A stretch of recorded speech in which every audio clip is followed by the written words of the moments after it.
In this video, we will give you 3 tips on how to implement your lesson using ChatGPT on Rolljak.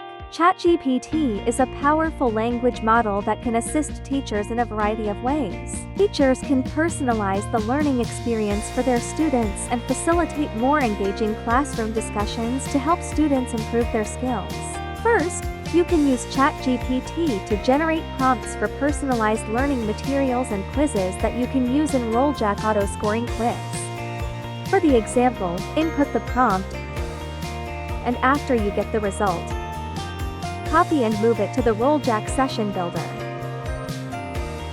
Second, use ChatGPT to generate interactive activities that engage students and promote critical thinking, such as collaboration on Rolljak.